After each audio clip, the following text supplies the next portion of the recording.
Les films OSS sont avant tout portés par Jean Dujardin qui maîtrise à la perfection le langage corporel un peu daté, le timing comique, les répliques, l'intonation, la diction, les regards, bref, tout ce qui fait de OSS, OSS. Merci Hubert, vous m'avez sauvé la vie. Mais je vous en prie. On a frôlé la catastrophe. La force d'OSS 117, c'est donc d'abord sa popularité. Les petites phrases d'Hubert Bonisseur de la Batte sont régulièrement citées entre amis et évidemment sur internet. Les films OSS 117 font partie de la culture humoristique française, ils sont cultes, sauf le 3, et en font une base commune de l'humour pour au moins les générations 80 à 2000. Un humour pas toujours compris de tous, les phrases maladroites, misogynes, racistes ou paternalistes de notre espion bien français peuvent être interprétées à double tranchant. Certains les prendront pour acquis sans réellement comprendre qu'on se moque autant du Hubert qui est à côté de ses pompes que du côté transgressif de la blague. Pas de saucisses, pas d'alcool, les femmes voilées, enfin... Excusez-moi, mais enfin c'est quand même... Quand même quoi? Ben, ça fait un peu Jacadi a dit, pas de charcuterie, hein, vous ne trouvez pas? Cette ambiguïté amène à un paradoxe, c'est que le film peut avoir plusieurs niveaux de lecture.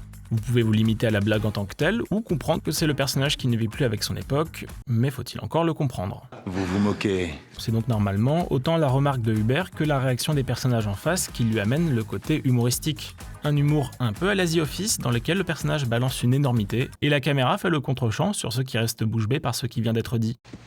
Je suis magnifique. Ils sont magnifiques. Il est magnifique. Ce porc bien gras, bien gros et magnifique. On casse le politiquement correct, tout en montrant bien à travers les autres personnages que ce qui vient d'être dit, même si c'est à une autre époque, ça n'est déjà plus acceptable.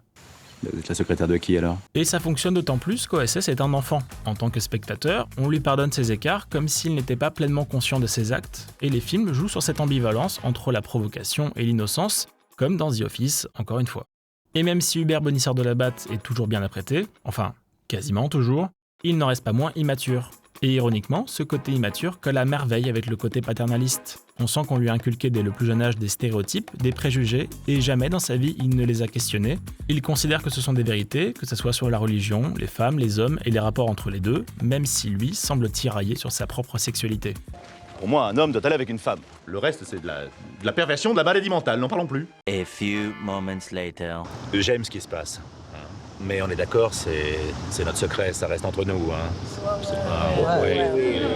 Oui, non, parce que les gens sont pas obligés de savoir tout ça. Je veux dire que, sorti de son contexte, un doigt dans les fesses, ça peut être